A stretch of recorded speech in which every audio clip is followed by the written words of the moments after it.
pala nakakaanoy, lalo na kung usapang battle. Oo, mas nauna ka sa akin, boy, pero tawagin mo akong master. Kasi sa flip top, mas nauna akong mag-champion sa'yo, hoy, na-inspire ka lang din after. Oo, sa akin galing yung apoy, nang hiram ka lang ng lighter. Pero ako pa rin yung mas pangmasa, kasi di nila trip yung tono mo. Ang pangit mo raw sa panlasa, parang nagsinde sa posporo. Ano, di pa natauhan? Tignan nyo, kinilabutan. Kasi di niya yan malilimutan. Ginamit ko lighter at posporo, paalala lang sa nasunugan. Halatado na ng gigil, kasi nga kaibigan ko rin to. Pero di ako nagpapigil, bawat suntok diniin ko. Puro punchline, walang filter. Kada hit na rinig mo, pasensya na kung walang filter. Kaya nga walang peace yung bibig ko. Pero kahit di ko na itodo yung sapak, masasabi pa ring binigyan. Parang Yossi pag hinihipak, talagang manliliit yan. Di ko na kailangang sumagad, di rin naman didikit yan. Parang upos, talsik agad kahit pitik-pitik lang. Kaya sigurado na abo, tinapak-tapakan pa yung lit. Limitado man yung script at may mga temang ni-restrict. Oo, puro cigarette yung scheme, alam nyo na sinong masik. At masasabi nyong I smoked him kahit sa'yo silang nag-stick. Kaya sorry mate, kung yung usok hanggang ender ko appropriate. Alam kong ayaw mo sa second hand smoke, baka mag-choke, di maka-operate. Kaya kayo na bahala mag-adjust kasi ayoko ring itolerate. Sakto, babanat siya ng round 1, pwede na kayo lumabas para mag-Yossi break. Yeah, game! Yossi break, tolerate, operate. Ang aga mo mag-celebrate. Pues kapag ako nagpa-smoke, kahit hindi ka mag-choke, sigurado mag-elevate. Dinamay pa yung nasunugan. Ang tagal-tagal na nun. Ang stupid mo naman. At least ako, nakabawi at nakabangon na, ikaw susunugin ko pa lang. Anong di ako naninigarilyo? Hindi nga. At least naimbita. Kung ibalot kita sa banig, tapos sindihan kita. Hit-hit buga, wala kang nalalaman. Pues ngayon, harap-harapan, mararanasan na ma-shotgun. Kamusta, Tomas? Mukhang dati pa to nangyari ah. Kaso lang, ang daming pakulo niyan. Kesyo busy daw at maraming gigs. O baka naubusan lang ng pinagugutan. Habang kami babad sa bars, parang galing ng kulungan. Ako, di ako masyado mapili sa kalaban. Basta hindi bobot may dating. Ito, puro big names lang nilalabanan, nakadepende yan sa fame. Hindi na uubra, palusot mong tangan at mga segway mo na lame. Sing-sing mo nga, hindi tunay. Paano ka naging married to the game? Pero bago yan, para umangat, ikaw ang gagawin kong daanan na para bang runway. Yang biyak mo sa noo, parang uso ng ashtray. Alam kong mangyayari to, tayo ay magdidikdikan din someday. Mas planado pa to sa nakalib ng Saturday, Sunday, Holiday, Monday, tapos Tuesday naka-half day. Total mukhang hindi ako nauubusan, bibigyan pa kita. Pagsisisihan nilang isa ka sa kanilang naimbita. Check! Woo! Hindi raw siya maarte sa kalaban. Basta hindi bobo at may dating, yan ang sabi niya sa liriko. Sana sinimplihan mo na lang para di ka may nalilito. Kasi sa madaling salita, ayaw mo kalaban sarili mo. Tapos, ginawa pa akong manok, pinausukan daw kaya tumapang, napunta pa sa sabungan.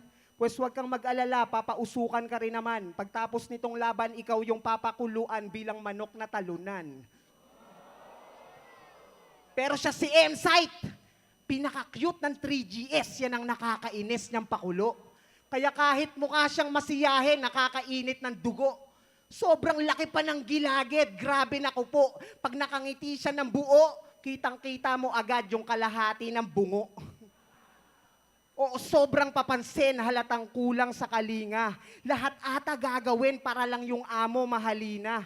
Kaso lang kahit anong gawin na pagpapakyut sa liga, bandang huli si Kairam pa rin yung ginawang aso ni Enigma. Pero sige, sabihin na nating baby face, yung itsura mo pang 12. Kaso mukha ka lang tulongges na madali lang ding ma-11. Tangay ng postura yan, parang lampahin tsaka torpe. Sobrang lambot mo nga tignan, mas mukha pang lalaki si Salome. Kaya wala pa ring dating kahit yung mga linya pang garote. Yan ang itatak mo sa kukote. Magaling ka nga mag-bars, di ka naman tinutubuan ng bigote. Pero seryoso, isa na yan sa pinakamatagal. Oo, veteran na yung label. Kaso dami pa rin naaasar sa imahe mong lame sir. Hindi to baliktaran par, pero sakto haymaker. Kamukha mo si Mahal, kaso ang dami mong hater. Di mo ba pansin, kahit anong pakita mo ng galing, parang ayaw ka nila manalo? Kasi pinipilit mong kilalanin namin yung mga nakamit mong kampyonato. Pues para kang yung Philippine Looper na naging demanding na masyado kasi kahit anong layo nang narating, inis pa rin yung mga tao. Pinaka-cute ng 3GS na naman. Inis na inis. Tomas, wala nang 3GS. Tapos gilagid na naman sa camera. Inayos na ng Dentalica Dental Clinic. Naibanat ko pa dito. Okay lang, gilagid. Yung iba dyan, nakapostiso. Kakakain mo yan na matitigas. Eh ano naman tong baby face? Tamang diet at skincare lang ang puhunan. Hindi porket hip-hop, Tomas, dapat mukha kang pambardagulan. Philippine Looper, sablay, kaya yung banat mo wala rin. Sino ba sa atin yung may lyrics na bukod sa destinasyon, nasa lilingon na magagandang tanawin? Pero ito, trivia. Alam nyo ba na lumabas din to sa probinsyano? Sino nakapanood? Tapos, sa bundok yung eksenang idinaos. Saktong-sakto. Gamit na gamit yung pang-hiking niyang sapatos. Kaso hindi ito nagtagal. Tinanggal din siya ng paglaon. Paano ba naman? Binaril na't lahat-lahat, bangon pa rin siya ng bangon. Tanginan to. Binaril na, hindi mamatay-matay. So pagkalaban mo to, walang killing spree. Puta, hindi siya pwedeng mamatay. Parang mga laban niya sa PS. Issue. Hindi porkit lagi kang bida, matatawag kang gifted. Kasi mapa-battle rap o TV, mga bakbakan mo, scripted. Kasi undefeated ang branding. Gago ka ba? Paano nangyari yon? Sa pangalawang finals yun, Sur, tinalo ka niya. Undefeated, pero sa flip-top lang, hindi kasama yung ibang liga. Ang labo, aba? Eh kung kumakasa ka sa amin ni Tipsy nung 3-way, dalawang talo ka na. O di ba? Wala akong talo. Parang boksingerong takot masuntok, mabilangan. Marami nang nagbagumot, di nauubra ang mga pakulumot, baliktaran.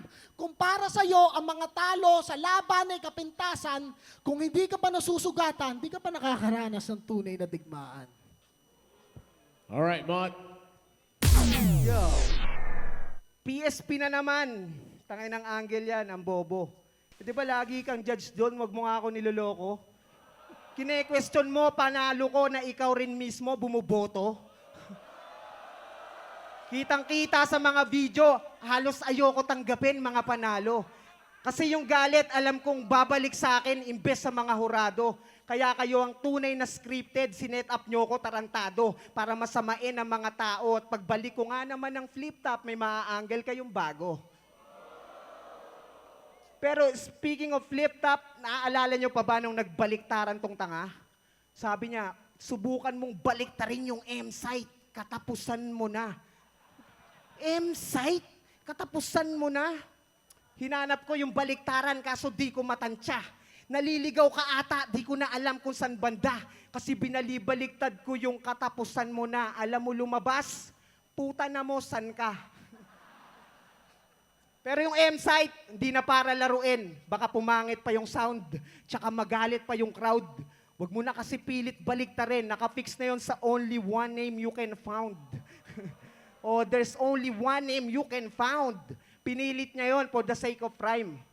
Paano yan pag nawalan ka ng gamit, saan mo hahanapin? Sa lost and find? Kaya ka nababadibag ni Tipsy eh. Tas balak pa ako isunod. Ayoko nga sana pumayag, syempre mainit at kulob. Pero dahil sa inis ko sa'yo, tatanggapin kong malugod. Ako'y papasok din ng body bag para lang gulpihin ka sa loob. pipicturan ka nila mamaya habang kulata at groggy. Kaya salamat mga silanggenyo, mga napadayo, naisip nyo kaming puntahan. Wala na akong ibang hiling pa. Sana sa round 3 niya umulan. All right, M-Site, round 3. Wag. You can found na naman ang hassle, bro. Di mo ba napanood yung latest battle ko? Dahil last round na, bago umulan, gusto ko sabihin condolence. Kung tingin mo perfect ka, next year, pasi tayo kay Enigma English Conference. Game? Para maranasan mo na sa English, barahin, pektosan at barahin. O kung gusto mo, promo lang para kahit durug ka, undefeated ka pa rin. Pektosan, English, putang ina mo, motus. Maglalaban pala kayo ni Tipsy, di, no? Ahon nga. Kita sa ahon. Sa ahon pa na tiyempo. Sana sa kalagitnaan umakyat si Shaboy tapos halikan kayo pareho. Sana makat yung video kasi sabi ni Kilan. Kasi hindi siya sigurado. Sana sobrang dikit nung laban tapos isa si MP3 sa hurado. Sana bago ka bumanat umakyat si Serdeo. Nakadora na costume. Yung tipong nagkakainitan na, sobrang solid na laban na umaabot sa sukdulan, kaso makakancel yung battle kasi pagdating sa round 3, si Enigma at si Keram nagsuntukan. Pero, eto real talk ha. Alam nyo bang hindi naman na dapat talaga undefeated to dati pa? Pasensya na akong na-reveal. Mga tunay lang na hip-hop ang nakakaalam. Talo ka dapat kay Sibil. Paano? Dinaya niya. Sabi niya sa flip-top, pangalan niya, M-Hot Brad. Yung kumpare ko tuloy, panay ang wordplay sa M at Hot. Tapos mo pala. Pero okay lang, maraming salamat silang genyo. Ito yung maagang regalo para sa mga tao. Hindi ko na binalot yung gift wrap. Salamat sa mga dumalo. Sa inyo, chill lang to, napausok, hindi naman masyadong mahirap. Pero kung gusto nyo nang nakakahon, subukan natin sa flip-top. Lakas, Stig, Pinas!